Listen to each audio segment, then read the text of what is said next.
What's up and good morning, War Report family. Your guy Ike Jones, we are back with another morning drop. Today, we're checking in on a couple of former Auburn Tigers out doing work in the Summer League. Y'all know how we do. Right here, War Report style. Let's drive it on them.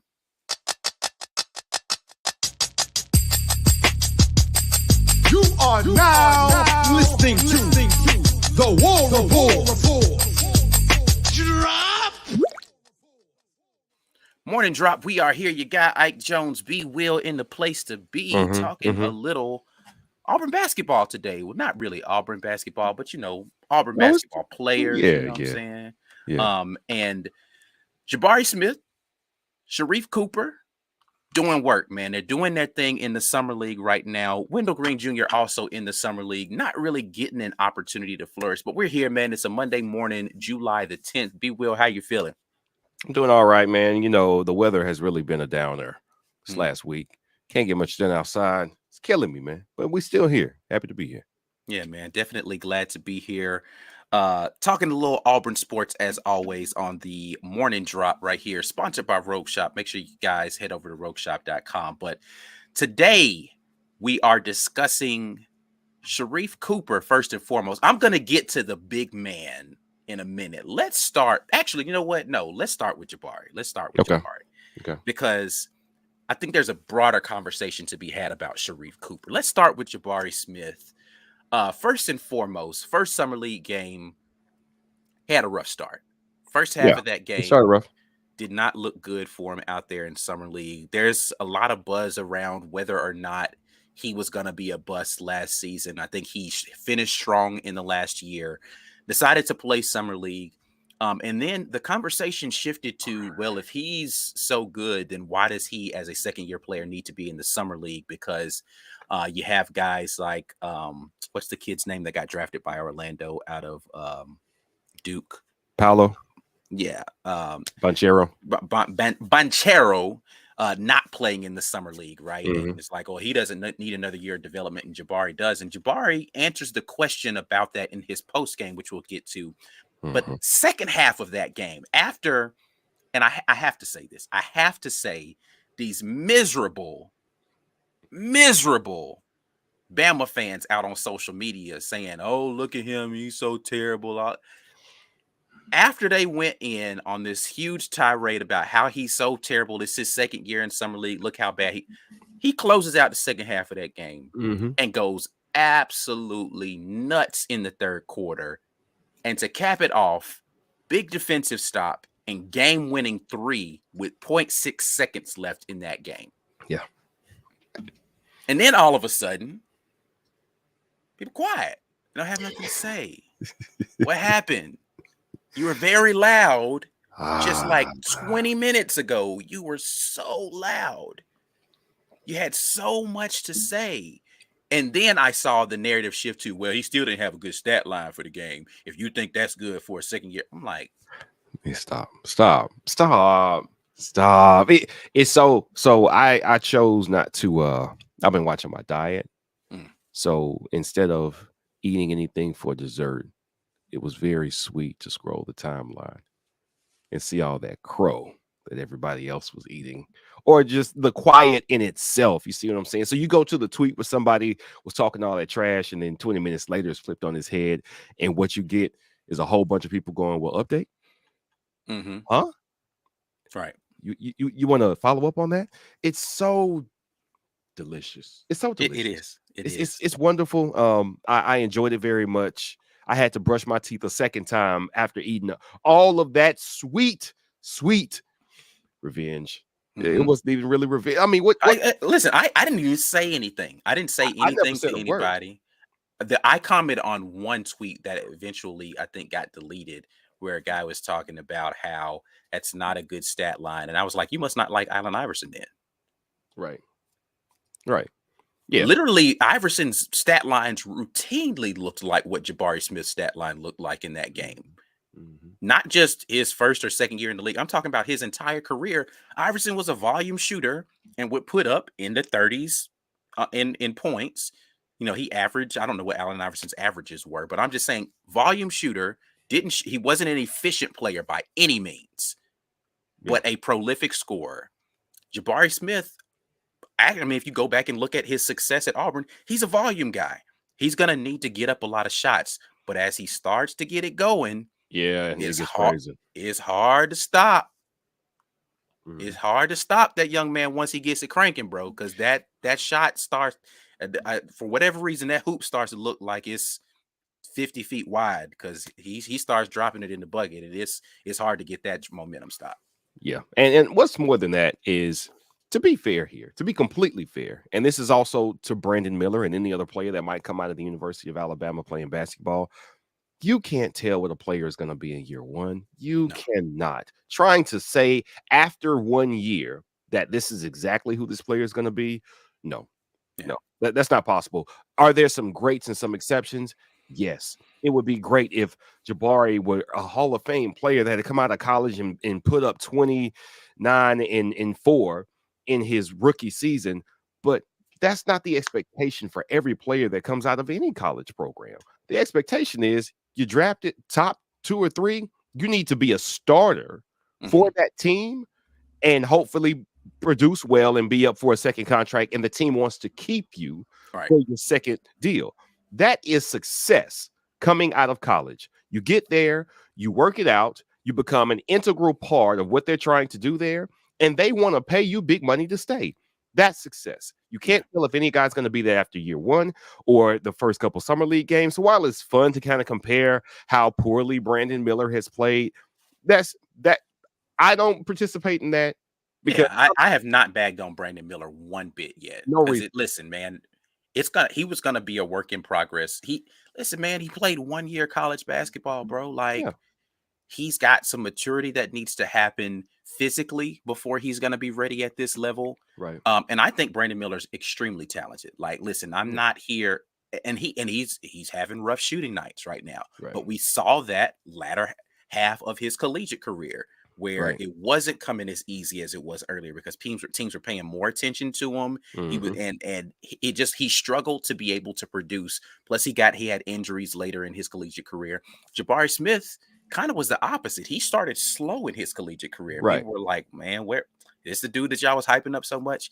Later in the season, though, Yeah.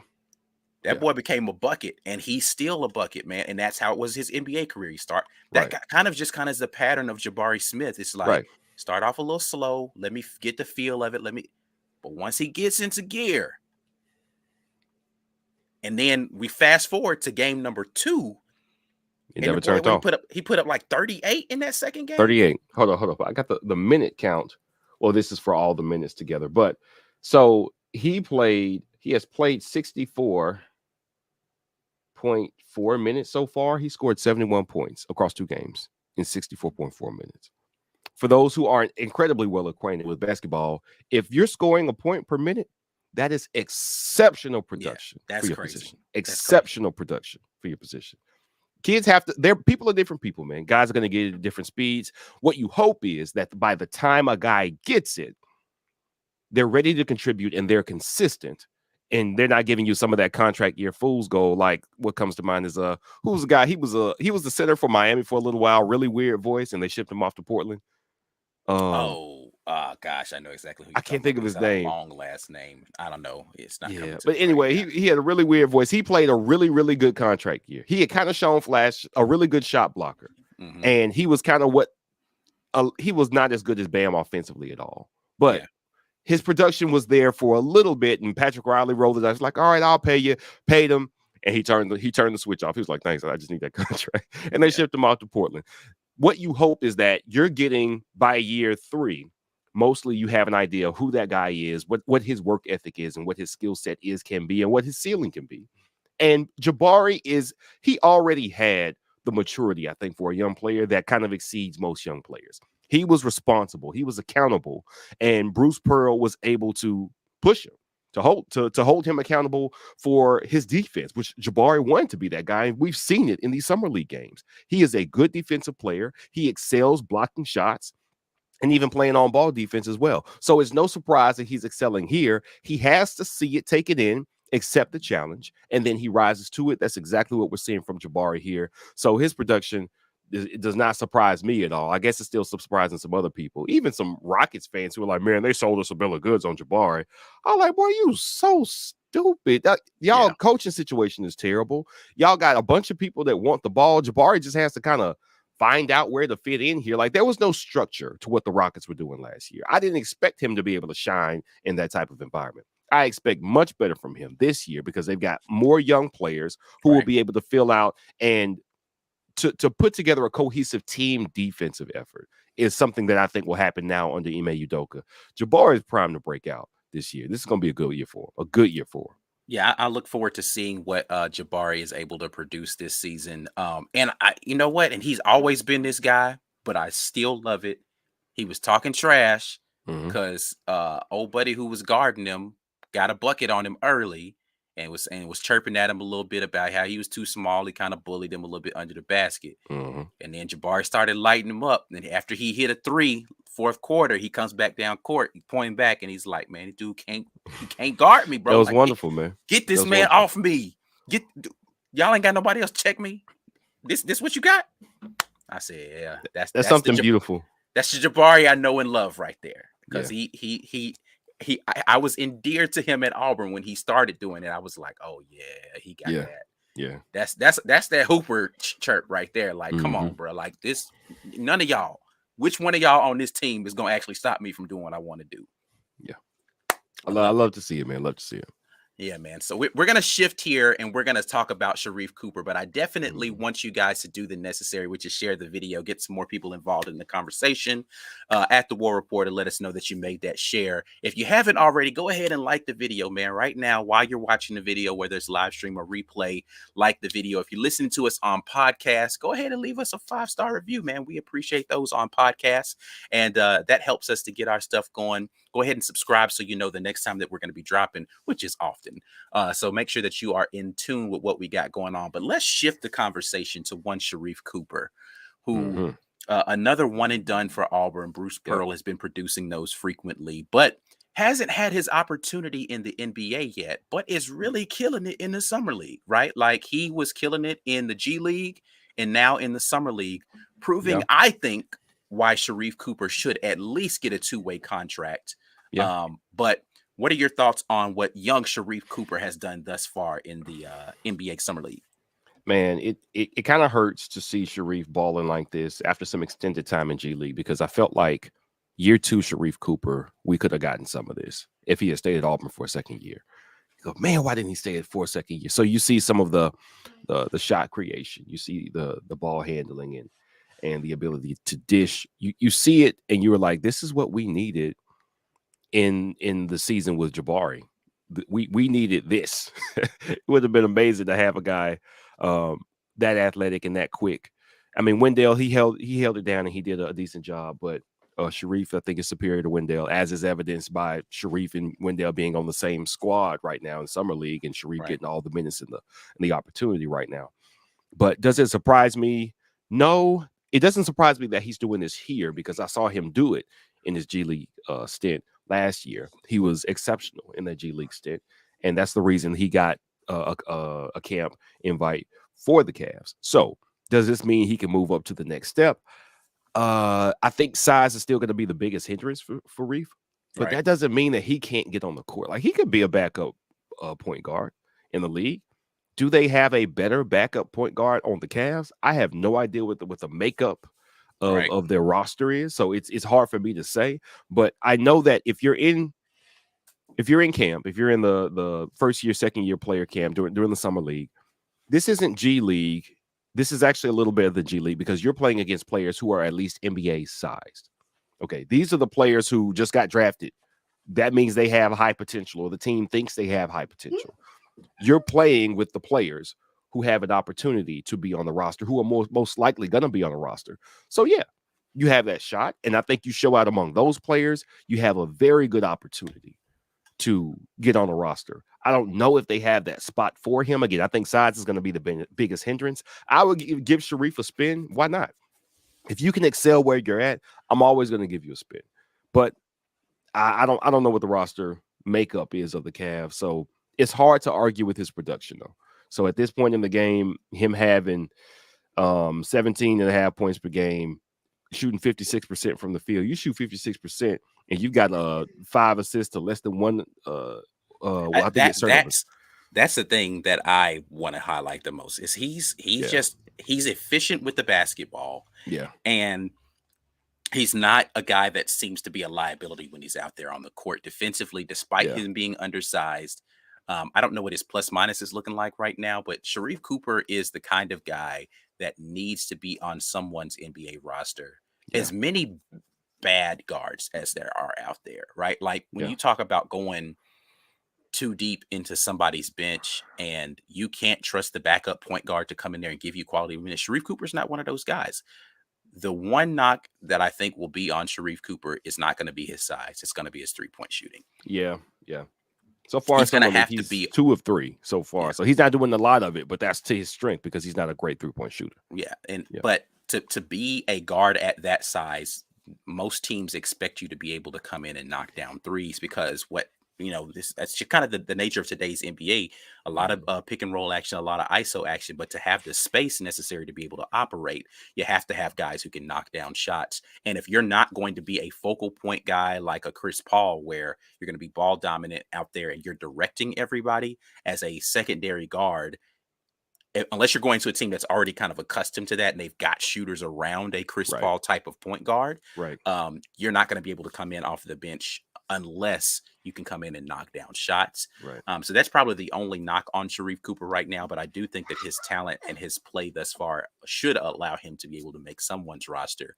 There's enough bad players in the NBA that you can't tell me Sharif Cooper is not good enough to be on somebody's roster. Enough of y'all trash. I'm gonna get a shot somewhere. Listen, man.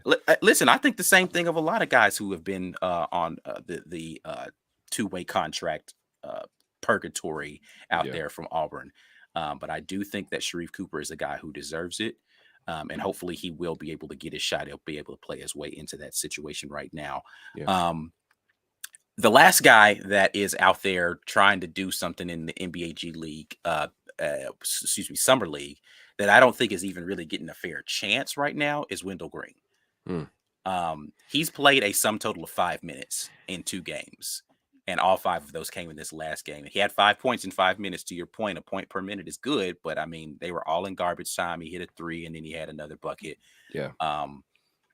Wendell's not really getting a shot, man. I mean, I know he's out there and he's, he might still be able to garner some sort of G League contract after this, just for making the Summer League team. But it's looking as if it's going to have to be overseas for him right now if the early returns are going to continue to be that way. Not because it's just because he hasn't been playing, man. Like he's got to get out there on the court. We say this all the time when we're talking about the transfer portal in regard to these young men that are making decisions with football. Is it's hard to make a roster when you don't have tape, and unless people, he didn't get the summer runs in there on any of those camps that they had going into the draft. So nobody got to see him in those situations. And if he's not going to get any run during the Summer League, man, I don't know how he makes a G League roster other than somebody being like, well, we'll take a flyer on you. So, overseas may be the professional route that he's going to have to take in the short term. So hopefully, he'll, as Summer League progresses, he'll start to get a chance. But right now it's not looking like he's getting much of an opportunity out there. Yeah, he's not. And I think we all thought it would be a bit of an uphill battle for Wendell because he wasn't so effective at his size that it was going to put off some of the worries about his size. So it was going to be an uphill battle, especially when we're talking NBA. And NBA was going to be an uphill battle because you've got guys that can produce what you produce and they're bigger. So, he was a bit of a defensive liability at times in college and in the pros. Like, I mean, I don't know what. You might see a 6'4" guard and you're supposed to be stopped. What are you going to do with that? I don't know what you expect Wendell to do with that. He's not just the most physical, a small guard. It's not like he's a chunky like a Raymond Felton was built. Like, okay, he can stop somebody or at least keep that person from just taking them down to the post and doing whatever to him. But Wendell is at a disadvantage in multiple ways, so he would have to ball out of his mind. That means he needs to be assisting at such a high rate or shooting crazy from outside, similar to what Jared Harper could do. But Mhm. Jared Harper was also like 3 inches shorter than Wendell. So that size disparity was just too great, Jared I think. Harper's another guy who I think is being criminally done, and he's not. And I don't see why he's not on the NBA. Right, his athleticism is off the charts, and he shoots lights out. Lights out. But that size though, big guards, man. You 6'3", 6'4", and you're like 5'8". Like it's such a hurdle to overcome. So But he's I just so quick, man. Like, and he's he is. bouncy. Like, he's different, man. We talked about this before, man. Jared He'll Harper be on my different, bro. squad. He'll be on Yeah, my squad. You know what I'm saying? But um, I think for Wendell, he doesn't excel at anything enough to overcome the size disparity that he has. So I mean, you see it right now. Sharif's not a big guard, but he's balling and yeah, he's getting those minutes before Wendell does. So best of luck to him. Maybe he can make a G League squad. Maybe it can be overseas. I think he can ball. If he gets the opportunity, I think he will ball wherever he's at. I have trouble believing it's going to be the NBA because of how small he is, but right. um G League overseas, I think he'll have a shot. Yeah, and you probably see me looking down so much. Hassan Whiteside is there. I had to go look the name Yeah, up. yes, it. So, That's it. yeah, That boy Hassan was Whiteside is the name we was trying to look he got for. that contract there. He just stopped trying. That boy said, "Man, I'm done." Yeah, I I think he went understand. overseas, if I'm not mistaken, in his I would playing not be ball. I think surprised. so. I would not be surprised. But yeah, man, listen, we are going to keep track of what's going on with these guys during the summer league as it progresses. So much luck to all the Auburn Tigers who are currently battling for contracts. Well, not there's only 2 of them battling for contracts, and then Jabari Smith continuing his progression. I mentioned it earlier, but I like Jabari Smith's response to all of this. Why should he play in the summer league, or why did he decide to? He's like, look, man, we weren't a very good team last year, and Mhm. I'm not even 20 years old. Like, I need to be out here continuing. Because here's the thing, man. Paulo Banchero might not play in the summer league, but he's going to be out there playing in somebody. He's going to be playing somewhere. Yeah, So why not play against guys who are trying to make the NBA as right. opposed to some random, Drew League? I mean, not to say that the competition is, but the Drew League is still, even though the talent is going to be there, a lot of those guys either have no hope to make the NBA, so they're not really NBA caliber talents today, like former players, or what I'm saying, that kind of Mhm. thing, or they're kind of like rec league guys, right? So Mhm. they're just not at that level, and it's really more exhibition style basketball for the Right. most part, Right. right? Like, guys aren't out there battling for contracts in the Drew League. Like, you Right. might have, of the 10 guys on the court, 4 of them will be NBA caliber players and actually out there trying to make an impression because they Right. want to show that they could beat, an NBA guy. But Mhm. every last guy on the roster in the G League and in the Summer League is absolutely fighting to try to make it to the NBA. They're not Yeah. mailing in any games, any minutes. They're out there trying to hoop because they want somebody to give them a contract. Right. Right. And And and so there's that's a different value in level of that. competition. Yeah, there's value in that. It's real competition, but it's also real competition from guys who are equally as athletic as you, Yeah. who are equally as hungry as you. Like Jabari's spot might be secured on the Rocket, sure. He's a very good young prospect, but these guys who just got in here, these are some guys who they just got drafted. They got drafted high as well. They have Right. something, or they didn't get drafted so high, and they have something to prove here. Like, And some of or them are like 3-4 years into the league and just are fighting to elevate yeah, themselves within the roster spots. You know what I'm saying? Or, like I said, they're G League guys that have not had their opportunity. So yeah, it's just different, man. And I think anybody trying to act as if, number one, it's not unusual for a second year player, no, regardless of where they're drafted, to it's be not. playing in the summer league. That's pretty normal, Yeah, it actually. is. It is. And I don't know, man, but again, this is me trying to combat a lot of nonsense that's being spilled out here from mostly Alabama fans that I see floating across my timeline. And I'm just like, y'all really, like, please focus on the guy that went to school there with y'all, that Yeah. is actually the multiple guys that are fighting for roster spots, none of which are actually performing really well in the summer league. Like, you don't have any of Yeah. that energy for any of those Mm, guys. That's yeah. weird. That's it's very weird to me. Like, you have a very weird energy that is coming Yeah. from that sector of the fan base. Yeah. Speaking of weird energy, did you see what happened to JD Davison? No, what happened to him? He had a little wardrobe malfunction. And that's all I'm gonna say. If y'all in the chat, y'all saw it, y'all know what I'm talking about. They gonna let's just say they're gonna have to put the Tide and the Clorox to his shorts after that Mm, last game he played because mm, he had a little stain down there. But Mm. Neither here nor there. I saw somebody make a very That's what I'm saying. Like J.D. Davison, bro. Like he's a first round draft pick. right, which still boggled my mind. Yeah, But it's all about measurables, right? Because he was tall enough, could leap out the athletic. gym. Yeah. Yeah. So they thought, hey, I'm going to take us. But yeah, but he didn't get on the Celtics game day roster at any point. He didn't contribute to them last year. He didn't. He's still battling for. I saw him playing for their G League affiliate. I saw some clips of that, but JD Davis, I don't know if he's good or not. I'm not telling you he's bad. He's still there. I So ain't I seen mean, it. I ain't they seen invested nothing from in a him that first made me round think pick. he's good. So Yes, I don't know. I didn't see it in college. I didn't see yeah. it now. It's still wild to me that Scottie Pippen Jr., the way I saw him ball at Vanderbilt, had to sign a free agent deal, and JD Davison, which I saw virtually nothing from at Alabama for his collegiate career, got drafted first round. That was wild to me. Yeah, it's crazy, man. The way that, and again, that underscores to me why Sharif Cooper needs to be getting played time. But anyway, we're gonna go to you guys' comments. But before we do, we definitely want to continue to let you guys know about Harmon Mechanical. We appreciate those who patronize them. Head over to harmonmechanical.com. If you're in the Auburn area, they can hit your HVAC system hooked up. Give them a call at 334-219-0717. Harmon Mechanical is there when you need air.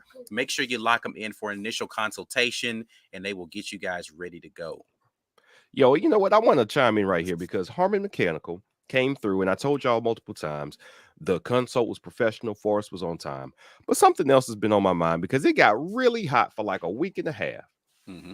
And I told y'all he gave me a very thorough consult about, hey, here's what you probably need to address right now. Here's what can wait for maybe a few months. And here's what's pie in the sky. You want everything to be absolutely perfect with your system.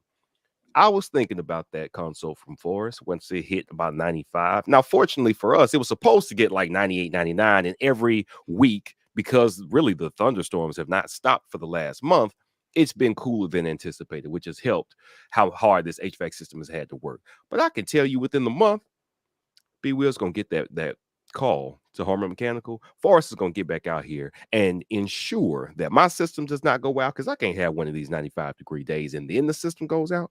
No, sir. No, sir. We don't want to be in that position. I don't have enough fans in this house for that.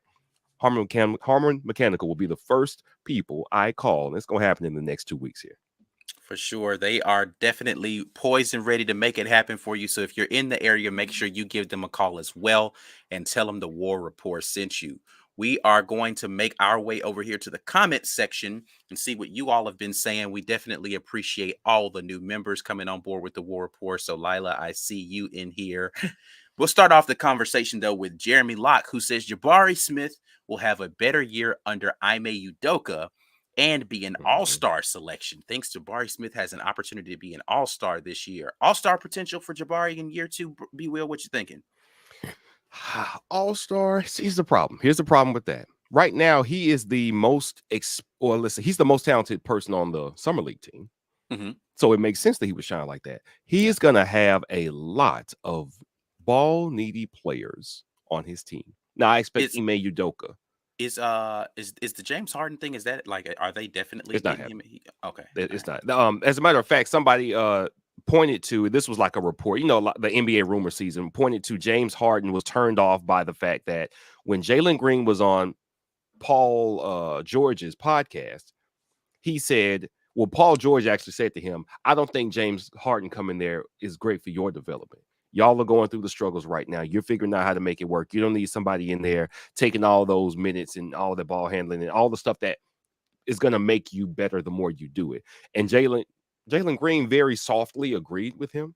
Well, apparently, James Harden was off put by that. It's like, hey, boy, shut up. You old, you washed up, you fold every time you get in the playoffs, James Harden. Don't come here. Leave playoff these young James boys Harden alone. is probably one of the most disappointing things that exist out there. Like, he's had some moments in those series against Golden State when he was at Houston. Yeah. But inevitably, a James Harden led team is going to fold in the playoffs. And he hasn't been that guy to get people over the hump. Yeah. And I mean, really a Joel Embiid led team didn't seem to be the difference either. So, but yeah, what's going to be going on with Houston right now? He's balling in the summer league. I do think he's realizing his power. Jabari is realizing I can be this dude in the NBA. And he's going to start to become that dude. He probably doesn't peak for another 2-3 years as he starts to get stronger, as he applies himself and realizes that, okay, now I remember it was one game this season. Somebody was talking on Twitter. And he said, man, I got to get up and guard Embiid tomorrow. He's taking these challenges. Now, he was taking that challenge with an 18-year-old. He's got a long way to go. I am expecting not him for him to hit All-Star this season. Ime has a lot to work out with that squad and the talent that they have there. The following season, and maybe after that, within the next 2 years, Jabari will be an All-Star because he's got that talent and he's got that drive. I don't think it'll be this year, though. He's a classic 3-and-D guy. He's going to be a guy who can knock down threes, and he's going to play hard defense for you. You know, he could be, yeah, I think it's a stretch to say All-Star this season, just from, to your point, I don't know that he'll have the stats because of how many ball-dominant guys are on that team. Right. And Jabari is, we talked about him, in order for him to be really successful, he's going to need volume. And I don't know that anybody's going to feed him the volume necessary to do that. But he's going to be a guy that's going to be a good contributor for that team as Udoka gets in there and figures out a better system to get him involved in spots and games. He can be, a 15-point per game guy. For sure. in this coming season in that system if used appropriately. Valencia Jackson comes in and says Jabari saved Houston in plenty games in the last season. Listen, he started to turn it on. Yeah, he had some game-winning buckets. He had at least one game-winning bucket that I can remember. But some good late clutch buckets that he was able to hit for that team. He's just got, overused term, but definitely has the dog in him. He has that no moment feels too big for me. I want to take that shot. I want to be the guy with the ball in my hands. I want the defensive responsibility of locking somebody down at the end of the game. He has all of that. As he starts to develop his bag a little bit more, he's going to be a guy that you just kind of have to reckon with. And he's going to be a guy, I think, if Houston doesn't get it figured out in year 2, by year 3, someone's going to want to trade for Jabari to be that additional piece to a championship roster kind of guy. Yeah. Well, I'll say this. Houston has an opportunity because so many of their players are so young. They're going to ride with what's now that core of Jalen Green. Who's the other guy on Houston? He's a pretty good scorer. I can't remember his name right now. I don't know why I'm blanking on his name. But Jalen, that guy, Jabari, and now you got, was it Amen Thompson that they just drafted? He got hurt. So they're building a very, very good team. I think they probably keep that core together, kind of what they did with the Celtics. At least that makes sense to me. All these guys are young enough. You can build their playoff experience together. And then you can see if they've got it eventually. Like they just broke up the core of the Celtics by trading Marcus Smart. And I get it was probably time because they had a whole bunch of bites at the apple. But I think you give those Rockets a good. I don't think Jabari gets traded before his first contract extension. I think he gets extended at whatever full price is for his skill set and how he's valued in the league, which I think will be very highly. And then you'll see some really good attempts at the Rockets to make a run. And if it doesn't work after that, we're talking like 4 years from now. Before that's when we'll see, all right, it's not working here. Let's break something down. But I mean, if you ask me, I keep Jabari as a centerpiece because of the size, the shooting, the defense. Like that's a guy you need on a team. That's a championship piece right there. Yeah, no matter where. That's what I'm saying. I think that teams will come. I don't think Houston's going to want to get rid of him. I think that there are going to be suitors who are going to want to come in and say, you guys aren't using this guy right. We'll give you these 2 or 3 pieces, maybe a second round draft pick and a something. And because he's going to be a guy that they know he's going to come in and he's going to play defense. He's going to knock down open shots when we rotate the ball over to him. And in stretches in the game, we can just give him the ball to go get a bucket. That's a guy you want as a championship piece. I went and looked up the Houston Rockets roster while we were sitting here talking. DJ Augustine, Dylan Brooks is in Houston right now. That's right. Sorry. Okay. Tari Eason. Eason was one of the guys. Yeah. Jalen Green is there right now. Kevin Porter Jr., probably the other person. That's what I was thinking about. That's what I was thinking about. Jabari Smith. Fred VanVleet now over on the Houston. Oh, they got a squad. And Cam Whitmore, and the rest of these guys. I mean, I can name them, but I don't know if they're anybody. Okay. Yeah, Amen there. Trevor Huggins. I don't know that it's going to be Boban. Marjanovic, yes, is there. They can win 38. They can win 38 games with that squad. And Ime coaching. Yeah, Ime Udoka's a good coach. It's a decent team. It's a decent squad that they've got put together right now. So it's going to be interesting to see how they're able to develop all of that young talent with a coach that has been proven that he can work well with the young athletic guys. For sure. Haley jumps in and says, Bama fans know nothing about basketball. They didn't even watch till last season. They're a little hard to take. I'm not going to lie. They're a little hard to take.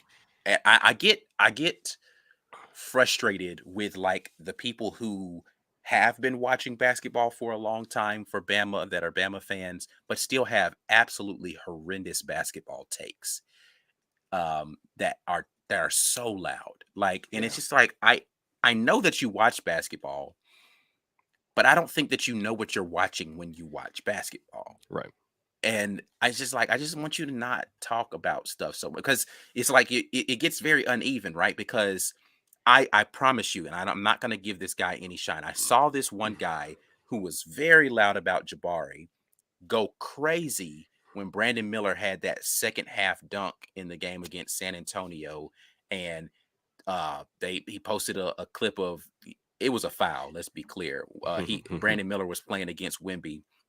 And Wemby was turning to try to, post him up, and Brandon Miller strips the ball out of him. He's like, "Oh, he had him locked down." I was like, "No, he didn't. He fouled him, bro. They just didn't call it." Like, if you go back and watch, he clearly smacks this dude across the arm, and that's why the ball But Jabari is a bust in his stat. Like, look at his stat line, and it's like, did you see Brandon Miller's stat line?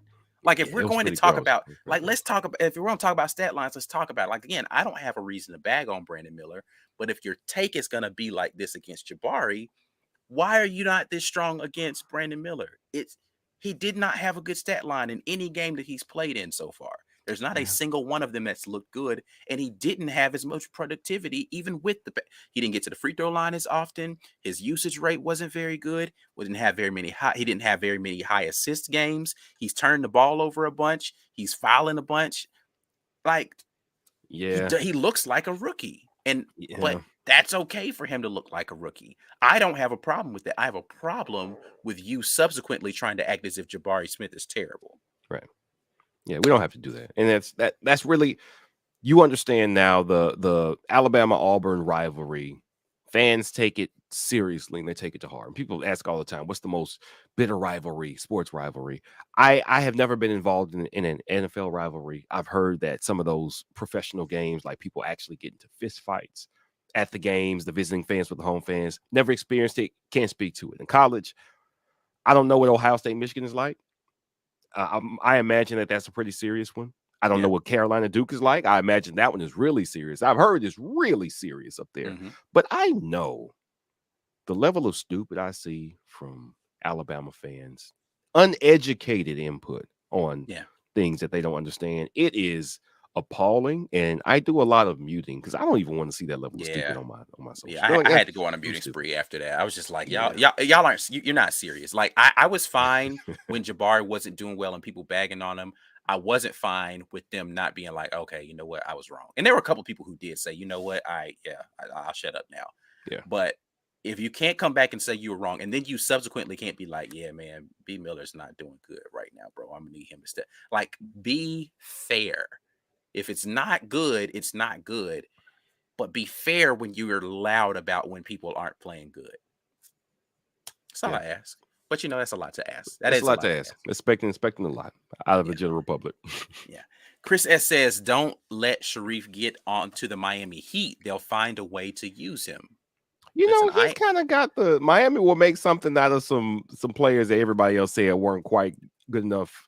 Listen, that kind of talked about the fact that I really like Eric Spoelstra as a head coach. I think that he's phenomenal at being able to extract talent out of players and putting them in good positions.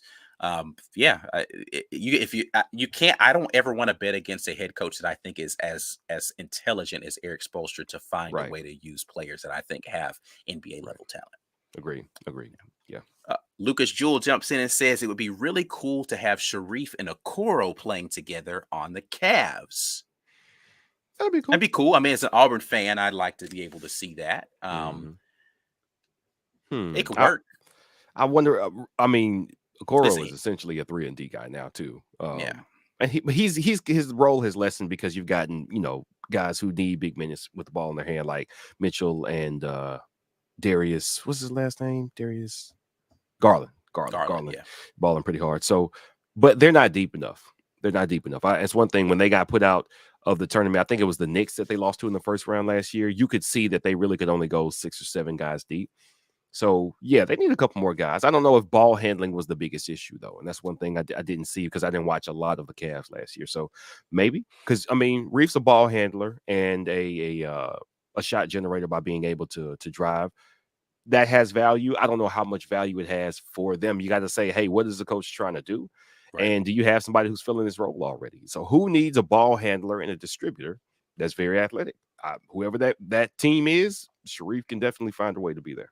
Yeah, that's why I would like him on a team, and I keep mentioning Chris Paul on a team like Golden State, right? Because as Chris Paul comes off the bench, Sharif Cooper, and this by no means am I saying Sharif Cooper is Chris Paul, but he's as far as his ability to be a distributor and a kind of a mid-range shot maker, because Chris Paul's not going to be a volume 3-point shooter, but he's going to be able to get you into your offense. He's going to be able to distribute the ball to the people who can make those shots. Smart player, high assist to turnover ratio, right? Like he's going to be that kind of guy. So I think you would want to put him in a situation where you can put shooters around him.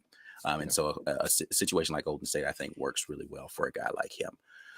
Lucas Jewell jumps in. Speaking of former Auburn players, just check the War Ready basketball team roster, and Zep, Dangel, Horace, and Malik are all on it. Can't wait to watch what they do later on in that. So definitely looking forward to seeing what they do. War Ready, not a team that I am particularly watching a lot of, but they do have a lot of former Auburn players on that team. Where somebody chime in, where can you actually watch these games? Because I don't know. I never catch these games. I see some info about it fly across social media timeline at times, but I want to know where I can watch it. So maybe if there's nothing else is going on, hey, I can throw the game on, see some former Tigers play ball. Yeah. We got the kid jumping in saying, I think Jabari's ceiling is Dirk Nowitzki. Honestly, I think he could copy his game. I think he's better than Dirk. I think his skill set. Well, he's more athletic than Dirk. He's more athletic than Dirk. That's the Dirk's win. Taller. I don't think he's not better than Dirk in that he will be as great as Dirk Nowitzki would. I don't want anybody to assume that's what I meant. His skill set right now, he's going to be a better defensive player than Dirk already with what he can do and has been able to do so far. Dirk committed himself to defense, but I don't think he was a natural defender like Jabari is. But also, I don't know if Jabari is going to be that type of scorer, though. That's the biggest difference. What he does on defense, and he can also put the ball down pretty well. He's getting better at that, and that's something that Dirk had to work at as well.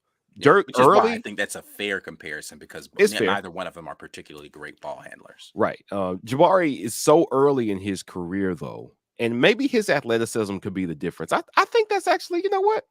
I think that's probably his ceiling. That the kid, I'm with you. You convinced me. That's his ceiling. His ceiling is continue to shoot, start putting the ball on the floor way ahead of the trajectory that Dirk was on, and then you can be an all-around scorer. But again, 15 years ago, that was unique to Dirk being that height and being able to do that and shoot well. Today, I mean, what's his name? Just won the championship, the Finals MVP, Jokic. Being able to shoot and pass and distribute is not as rare as it used to be when Dirk first got in the league 20 years ago. So that is his ceiling. That doesn't mean he'll be as great as Dirk with what Dirk was able to do on the teams he had. But I agree, skill set wise, I think that could be his ceiling, sure. Yeah, I mean, Dirk was, I think, underrated, but very elite with his footwork and his post game. Yeah, he was. I don't think that Jabari is elite in that aspect. He's got a great mid-range game, and he can shoot up over the top of most players that he'd be matched up against. I would give the nod to Jabari at this level in his career, like year 2 going into year 2 defensively. Right. I think Jabari is a better defender on ball than Dirk really ever was. Dirk wasn't ever a particularly great defensive player because he just didn't have the lateral foot quickness to be able to stay with most players that he was going up against. Definitely wasn't strong enough for the guys that were as tall as him. Right. But Dirk is an elite shot creator. Like he creates his own shot at an elite level. Right. Jabari's not elite at creating shots to me. He is Right. more of a, one or two, dribbles, get into his shot kind of guy, step back, get to the, 3-point shot or swing it to him. He's going to knock down the open situation. Dirk was an ISO nightmare. Right. Right. You get Dirk in the ISO, he's a night because he at all three levels, he absolutely knows how to get shots off. And at his height, it's really difficult to block it. Like Jabari's not there yet, but yeah, Right. if he can create that sort of ability for himself, I believe he has the shooting skills to be able to do that. But but yeah, Dirk offensively is just he's one of those guys that's one of a kind. He's actually, in my opinion, a better comp for a guy like Wemby than KD. Like they're trying to make the Wemby comps to KD. Wemby ain't got again. There are people who are absolutely unicorns, and it's hard to make real comparisons. KD is a guy, I get tired of people trying to compare people to Kevin Durant, because Kevin Durant is absolutely a 6'11" guard. Yeah. Like he is a guard that is playing in a very, like, Dirk is in a different kind of, like, because he doesn't have really guard skill. He had guard shooting ability, but he had guard skill. KD has guard skills, bro. Like he really putting people on skates out there. Yeah. Yeah. I ain't seen Wemby putting nobody on skates yet. No. He's done some things that are unusual for his height. Like he's more agile than most players his height. Maybe anybody his height. Dirk is a better comparison athletically, but yeah, he ain't KD, bro. Like and he definitely can't shoot like KD. Like has he made what, 1 3-pointer so far? I don't know. And a lot of ugly air balls, bricks, like that. Kevin Durant was coming in hooping, bro. Yeah, he was a hooper. Kevin, it's not a fair comparison. The only reason they say that is because they're both really skinny. That's really it. That's where the comparisons stop. Body type. That's it. Yeah, so. The lazy comparisons that people make with some of these players is kind of ridiculous. Yeah. All right. Anyway, we are going to get out of here. We appreciate you guys dropping in with us. As always, we want to make sure that you guys continue to patronize the people that sponsor the War Rapport. Rogue Shop, head over to rogueshop.com. Use code Rapport when you do it. And that gets you a little something off of your purchase. But make sure that before you get out of here, please like the video. Subscribe to the channel if you haven't already. Share this video with somebody else. We want to get some more people in here talking a little Auburn basketball on a Monday. And hopefully you all will have a great Monday as that Monday continues. We'll be back at you all tomorrow morning with another morning drop. But until then, as always, War Eagle, we're out of here. Peace. Peace.